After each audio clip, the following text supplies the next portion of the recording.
There is a term virtual autism and मतलब बहुत ये टर्म वायरल भी हो रहा है यस यस एंड यस। बहुत लोगों को समझ भी आ रहा है, बहुत लोगों को नहीं भी समझ आ रहा है इसका एक्चुअल रीजन क्या है।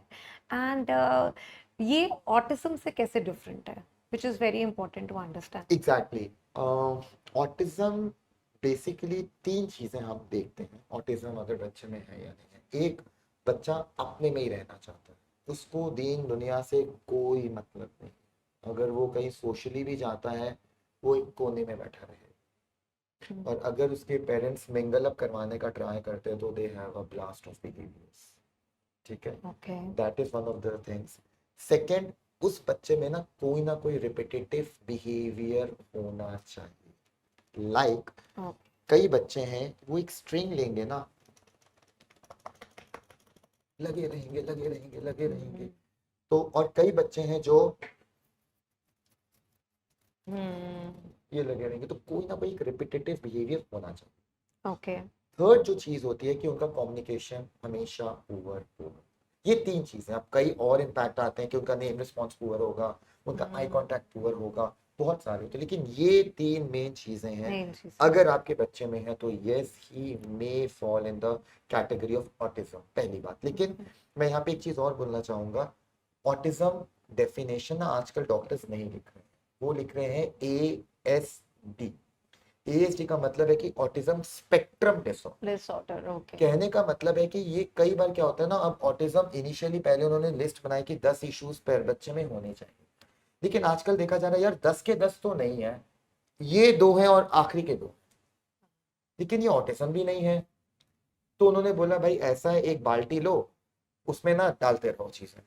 ये दो इश्यूज आ गए तो भी ऑटिज्म स्पेक्ट्रम में है, अच्छा ये दो है लिस्ट में कहा है 1 और 7, डाल दो इसको ऑटिज्म। तो उन्होंने ना आजकल ऑटिज्म वर्ड यूज करना बंद कर दिया, आजकल आप सुनोगे ASD, autism spectrum disorder. Disorder. Okay. ठीक है जी। अब ये है वर्चुअल ऑटिज्म। अब होता क्या है कि जब बच्चा एक्सेस ऑफ मोबाइल देखता है, मैम आप मानोगे नहीं, कोरोना टाइम में मेरे पास, कोरोना के बाद जब असेसमेंट हुआ है, मेरे पास पेरेंट्स आए तो मैंने उससे पूछा कि सर आपके बच्चे ने कितना मोबाइल देखा एक दिन में। सर 10 घंटे। 10 घंटे? 8 घंटे, 10 घंटे, क्योंकि वर्क फ्रॉम होम था, मेरी वाइफ अलग रूम में, मैं अलग रूम में, वो मेड के साथ था। मैंने बोला कितने घंटे? 10 घंटे। और मैंने बोला कितने टाइम तक? 1 1.5 साल तक सर।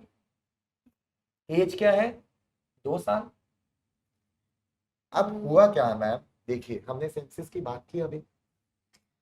जब बच्चा पैदा होता है उसका ब्रेन खाली है, बिल्कुल खाली। राइट। आप लर्निंग कह रहे थे ना, लर्निंग क्या है? मैंने एक्सपीरियंस किया, वो स्टोर हो गया, ये एक्सपीरियंस किया, स्टोर हो गया। तो पहले 5 साल तक भगवान कहता है कि तुम दिमाग मत चलाओ। 2+2 4 क्यों होता है तुम्हें इससे मतलब नहीं है, 2+2 4 होता है। राइट। ठीक है, तो उस एज को हम कहते हैं एब्जॉर्प्शन, जहां पे उस बच्चे को हर चीज को एब्जॉर्ब करना चाहिए था, उसने सिर्फ विजुअली उस स्क्रीन को एब्जॉर्ब किया। हुआ क्या कि उसका जो विजुअल कॉर्टेक्स है वो इतना स्ट्रांग हो गया कि बाकी सारे सेंसी सिस्टम को उसने डिप्रेस कर दिया, दबा दिया। दबा दिया। बाकी सारे सेंसी सिस्टम डिप्रेस होने का क्या मतलब है? उसकी स्पीच, डिले। उसके मोटर स्किल्स, डिले। उसका कम्युनिकेशन, मतलब ही नहीं है ना उसको, मतलब ही नहीं आया। गया। तो फिर देखा गया कि जिस बच्चों ने एक्सेस ऑफ मोबाइल यूज किया है उनमें ना ऑटिज्म जैसे फीचर्स आ गए, मगर वो प्योर ऑटिज्म नहीं। तो ओके। ये, और आजकल तो व्हाट्सएप यूनिवर्सिटी से चल रही है, तो ना किसी ने वर्चुअल ऑटिज्म नाम दे दिया। मेडिकली पेरेंट्स वर्चुअल ऑटिज्म जैसा मेडिकल टर्म नहीं, but excess of screen use करने से ऑटिज्म जैसे फीचर्स आ जाते हैं, जहां पे किसी ने वर्चुअल ऑटिज्म बोला और हम आज सोशली इतने वो हैं कि वर्ल्ड लेवल में ये वर्ड फैल गया। राइट। ठीक है, तो मुझसे एक्चुअली ना, अच्छा अब क्या हुआ मैम, इसका एक ना ड्रॉबैक हुआ। पेरेंट्स हो गए डिफेंसिव, असेसमेंट में आते हैं, अगर उसके बच्चों को ऑटिज्म वर्चुअली नहीं भी है ना, तो वो आके सबसे पहले कहते हैं सर इसने मोबाइल देखे इसलिए ऑटिज्म। अब हर पेरेंट को लगता है मेरे बच्चे को ऑटिज्म इसलिए क्योंकि उसने उसने मोबाइल मोबाइल देखा है। देखा है। अगर मोबाइल की वजह से 2% ऑटिज्म है ना, 98% और रीजंस हैं। मगर पेरेंट्स को आज लगने लगा है कि मोबाइल की वजह से ही ऑटिज्म हो गया, जो अगेन एक मिथ है। ये बिल्कुल गलत है। कुछ केसेस में डेफिनेटली उससे उसके जैसे फीचर्स आ गए हैं, मगर ऑटिज्म प्योर नहीं। So it can be reversed. This is very difficult question Hmm. Ma'am.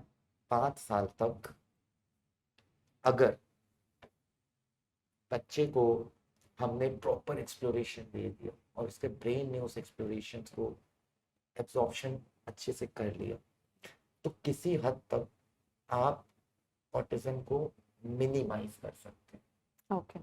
मैं ये टर्म यूज कर रहा हूँ, मिनिमाइज। ठीक है, नहीं तो ये परमानेंट भी हो अगर किसी बच्चे को वर्चुअल ऑटिज्म हो गया है, सकता है। कि मतलब जो फॉल्स ऑटिज्म है जी इन योर टर्म्स, एब्सोल्युटली। ठीक है, अगर हमने उसको 2 साल में या 2.5 साल में अब उसका स्क्रीन टाइम डिले कम कर दिया, जी मैम उसके टैंट्रम्स को जैसे मर्जी हमने हैंडल किया, स्क्रीन बिल्कुल। टाइम कम कर दिया, और अब हमने उसको सारी एक्टिविटीज और उससे डे टू डे उसे मतलब एक्सपीरियंस कराना स्टार्ट कर दिया, so it can be prevented और it can be minimized. Minimized, yes. Prevention का मैम मैं भी इतना, because I am sitting in a channel जहाँ पे मैं कोई ऐसी चीज़ें नहीं बोलना चाहूँगा। राइट। मैम अगर सपोजिटली 2-2.5 साल में आपके बच्चे में ऑटिज्म जैसे फीचर्स आ गए हैं हम्म। और स्क्रीन टाइम आपने रिड्यूस किया, ma'am with in a month ना आप अपने बच्चे में ज़मीन आसमान का फर्क देखोगे। लेकिन ये कहना कि वो बिल्कुल नॉर्मल हो चुका है, ये नो गलत डिफरेंट। होता है। क्योंकि मैम राइट। एक चीज़ बहुत इंपॉर्टेंट, 5 साल में से 2.5 साल अगर आप निकालते हैं तो 50% परसेंट। ऑफ लर्निंग ब्रेन की हम्म। आपने नहीं दी, उसका खामियाजा तो भुगतना पड़ेगा। What do you think? Why in this, मतलब आज की डेट में इतने special needs in kids are increasing so much? Ma'am एक तो वर्चुअल ऑटिज्म हमने डिस्कस किया ही है, हाँ। ऑब्वियसली आपको पता है कि मोबाइल है। लेकिन अगेन क्या कैंसर नहीं इंक्रीज हो रहा, क्या हार्ट अटैक नहीं इंक्रीज हो रहा, क्या या। ब्रेन हेमोरेज नहीं इंक्रीज हो रहे हैं ना मैम, स्ट्रोक इंक्रीज हो रहे हैं ना, राइट। तो ऑटिज्म भी इंक्रीज हो रहा है। और वन ऑफ द रीजंस नहीं, there are many of the reasons autism increase होने का या फिर स्पेशल नीड्स, एक्चुअली हमने जो स्पेशल स्पेशल नीड्स। नीड्स बच्चों का होने का है मैम, एक रीजन होता है जेनेटिक। या। ठीक है, सेकंड होता है मैम, मैं ना हमेशा ना मेरी ना यूट्यूब में कई वीडियोस हैं जहाँ पे ना मैंने पेरेंट्स को, मतलब मैंने ये स्पेसिफिकली बोला है कि ये वीडियो प्रेग्नेंट वुमेन के लिए है। The okay. मोमेंट आप प्रेग्नेंट हुए ना, इस वीडियो को मेरी हाथ जोड़ के रिक्वेस्ट है, 3 मिनट लगेंगे, देख लो। बिकॉज मैम ये जो कहा जाता है ना, प्रेग्नेंट वुमेन को स्ट्रेस नहीं लेना चाहिए, हाँ। ये ये जो स्ट्रेस वर्ड है ना, इसको मजाक नहीं लेना चाहिए। और आजकल क्योंकि पोल्यूशन है, ये है, हमारी ना सहने की ताकत कम हो गई, हमारा इम्यून सिस्टम कम हो गया, हम ऐसे स्ट्रेस में चले जाते हैं।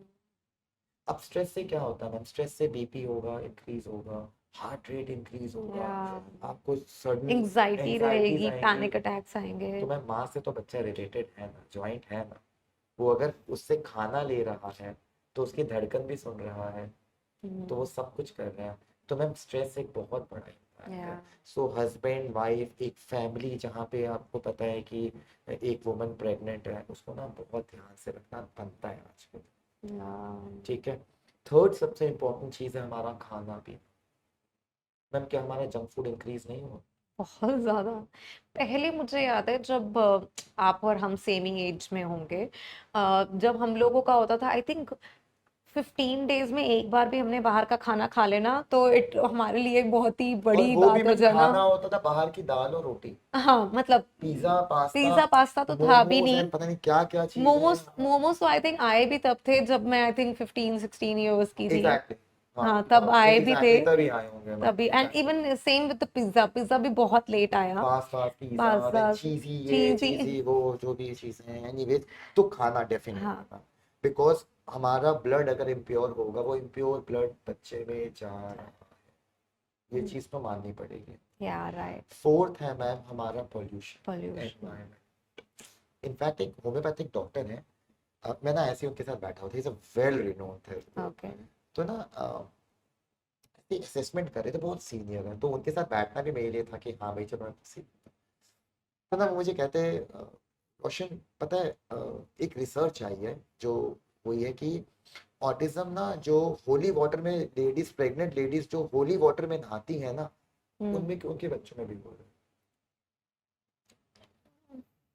क्योंकि वो पानी तो देखो होली वाटर हाँ मतलब बट हम वही कर सकते हैं ना कि है ना। होली वाटर से क्या ही वो हाँ, तो होगा। आज के दिन मैं यही बोलूंगा कि बहुत मैम बहुत रीजंस हैं और फैक्टर्स हम आई थिंक ढूंढते जा लेट रहे हैं। Late marriages and late absolutely, ये जो प्रेगनेंसी, वेस्टर्नाइजेशन कल्चर आ वेस्टर्नाइजेशन रहा है, कल्चर या लेट, लेट और जो मैरिजेस। एम्बिशियस आजकल आजकल जो पेरेंट्स हो रहे हैं कि किड वो तो करेंगे, अभी तो हम एंजॉय कर रहे हैं ना एंजॉय। अपनी लाइफ।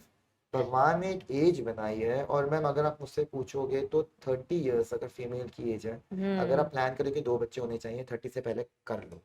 राइट। आपके अगर लाइफ में बहुत कुछ चीजें, मैम मेरे पास सर्जन डॉक्टर्स, मेरे पास डॉक्टर्स हैं अ, इतने हाई लेवल पे, एम्स की डॉक्टर्स हैं, यहाँ की डॉक्टर्स हैं जो प्रोफेशन छोड़ चुकी हैं। हम्म। अगर वो 2 साल छोड़ देती है अपना प्रोफेशन, इनफैक्ट मैम मैं मदर्स को नहीं, मैं फादर्स को भी बोलूँ, बिकॉज ये मैम हैंड ऑन हैंड चीज जाने हैंड्स ऑन वाली है। हैंड्स है, वो राइट। आपकी वाइफ को मैम, जो हार्मोनल चेंजेस हो रहे हैं, कोई एक इंसान होना चाहिए जो सपोर्ट देना चाहिए। सपोर्ट करता है। तो बहुत सारे फैक्टर्स हैं मैम, फैक्टर्स इंक्रीज होते जा रहे हैं, मगर हम्म। हमारे पास ट्रीटमेंट नहीं समझ आ रहा कि करें क्या बच्चों के साथ। And what strategies we can do with this kids के वो नॉर्मल लाइफ जिए, या मतलब कईयों का तो स्पेक्ट्रम बहुत हाई भी होता हाँ है। हाँ बिल्कुल मैम, अगेन ये डिपेंड करता है कि बच्चे की सीवियरिटी बच्चे क्या है। एंड क्या वो अपनी normal day to day life skills कर पाते हैं, जैसे नॉर्मल खुद से खाना खाना, खुद से टॉयलेट जाना, या हम्म हम्म। मतलब वो भी मुश्किल होता होगा कई मैम बच्चों अब के आपका लिए। पहला क्वेश्चन था ऑक्यूपेशनल थेरेपी क्या है। या। ये है ऑक्यूपेशनल थेरेपी। किस रीजन की वजह से वो ऑक्यूपेशन नहीं कर पा रहा, उसको हम्म। ढूंढो यस। और उसको लेकर आओ। यहाँ पे ऑक्यूपेशनल थेरेपी काम आती है बच्चों। तो मैम प्राइमरी गोल, कोई भी बच्चा हो, नॉर्मल हो या स्पेशल नीड बच्चा हो, हम्म। प्राइमरी गोल पेरेंट्स का होना चाहिए बच्चा इंडिपेंडेंट हो यस। जाए। और आप मुझसे कह रहे थे ना कि ऑटिज्म में ठीक, मैम मेरे पास पेरेंट्स आते हैं ना तो पूछते हैं कि मैम ये बच्चा बिल्कुल ठीक हो, कब होगा, जब वो इंडिपेंडेंट। हम्म। आपकी जितनी भी लड़ाई है, जितनी भी थेरेपीज आप करा रहे हो, speech therapy, behaviour therapies, occupational therapy, language therapy, आपकी एक ही जंग है कि एक बच्चा कम्युनिकेट करने लग जाए और दूसरा बच्चा इंडिपेंडेंट हो जाए। राइट। अगेन मैम ये सीवियरिटी पे डिपेंड करता है, मोटर स्किल्स कितने एब्सोल्युटली। डेवलप हुए हैं ये डिपेंड करता है, हम्म। मगर गोल एब्सोल्युटली आपने बिल्कुल सही बोला है, इंडिपेंडेंट का।